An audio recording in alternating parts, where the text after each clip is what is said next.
morning, students. How are you? We're fine. Okay, thank you.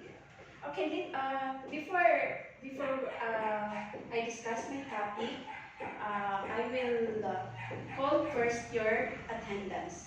Okay? Bernardita, Yana. Present. Okay. Alikair. Present. Okay. So, class.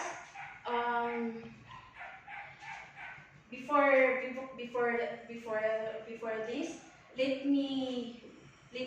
us start our activity in a prayer. So, Bernardita, can you lead a prayer? Yes, ma'am. Okay. No.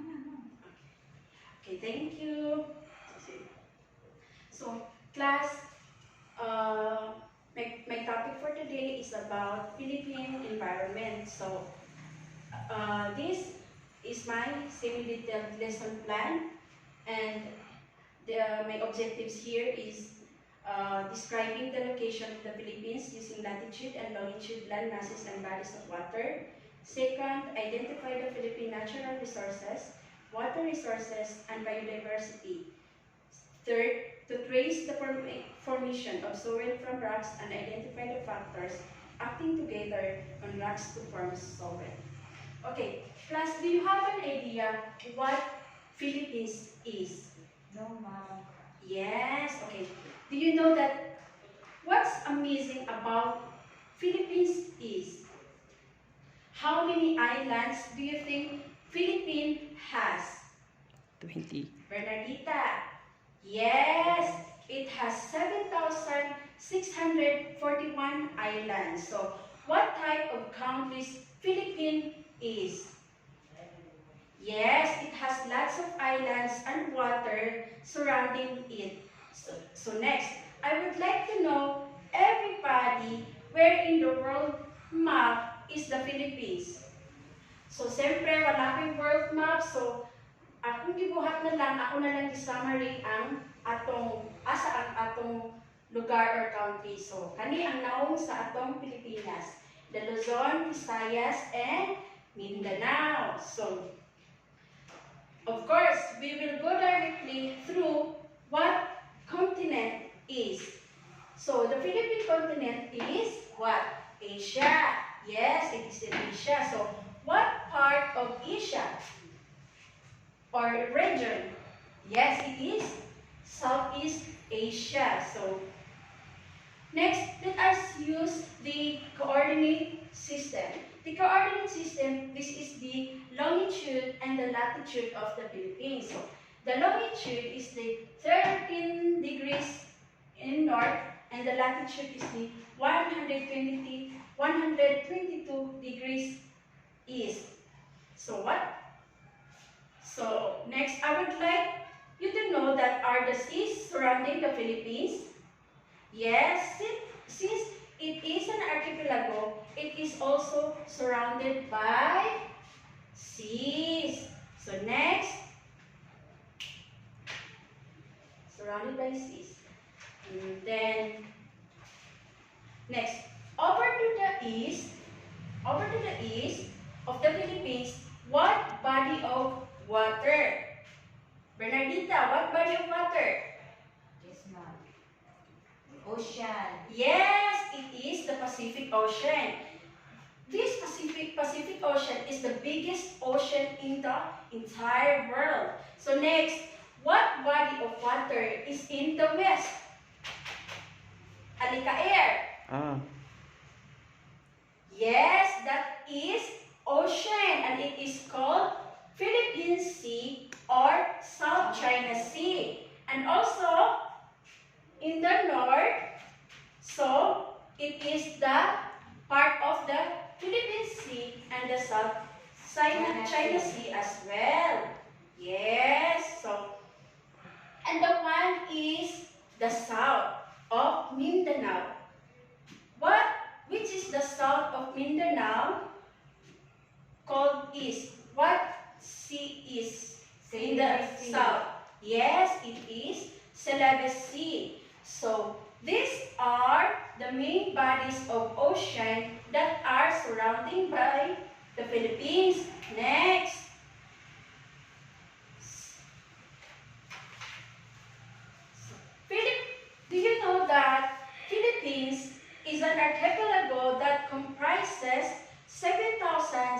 641 islands with a total land area of 300,000 square kilometers. It is the world's fifth largest island country. The 11 biggest or largest islands contain 95 degrees of the total land area. The largest of these islands is Luzon at about 10,500 square kilometers. The next largest island is the Mindanao, so at about 95,000 square kilometers. The archipelago is around 800 kilometers or 500 millimeters. So from the Asian mainland and is located between Taiwan and Borneo.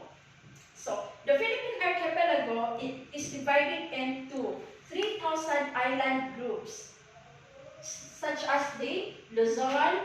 What I mean is 3 islands group: the Luzon, Visayas, and Mindanao. So part of the Luzon is the Luzon Islands includes Palawan, Mindoro, Marinduque, Masbate, Romblon, Catanduanes, Batanes, and Polillo. So here in the Visayas are the group of islands is in the central of the Philippines. The largest which are the Panay, Negros, Cebu, Bohol, Leyte, Samar, and Siquijor.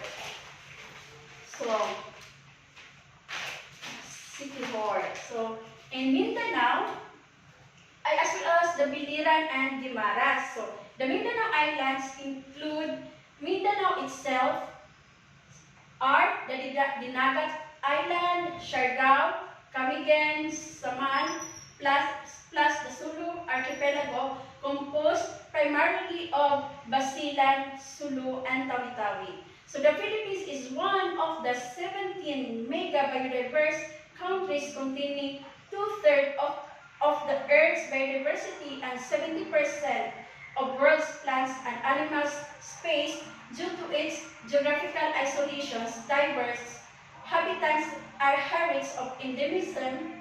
The Philippines biodiversity provides several ecosystem services.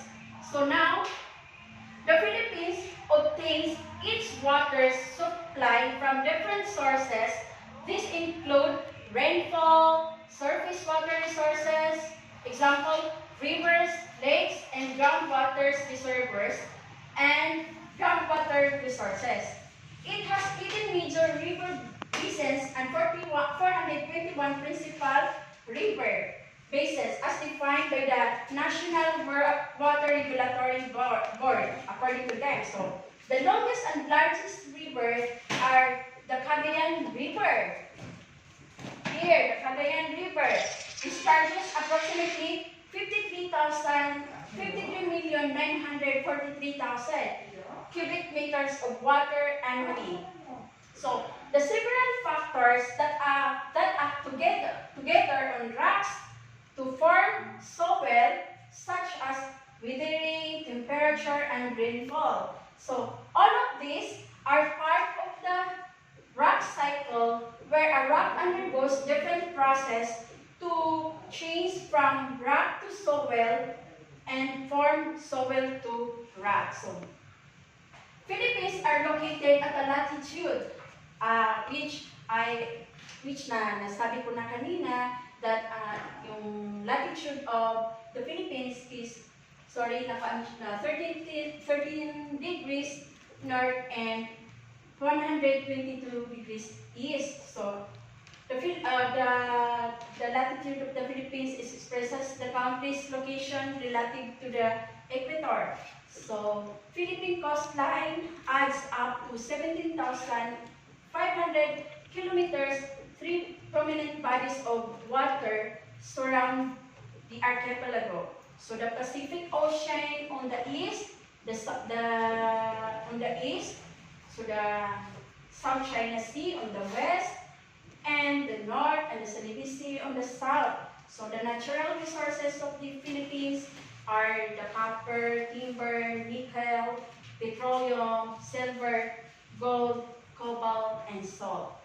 So class, that's all. So are you familiar with the Philippine map already? So do you understand my topic? Yes, Yes, ma'am. Okay, thank you, thank you, thank you. So now I will give you an assignment to be submitted on tomorrow. I will give you an assignment to draw the Philippine map. Do you know that I have here I have given here already the picture of the Philippines. So let me see what is your oh, what is your Drawing.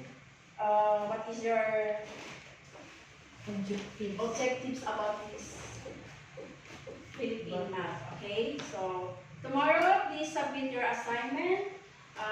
Do not buy it somewhere. You just draw it.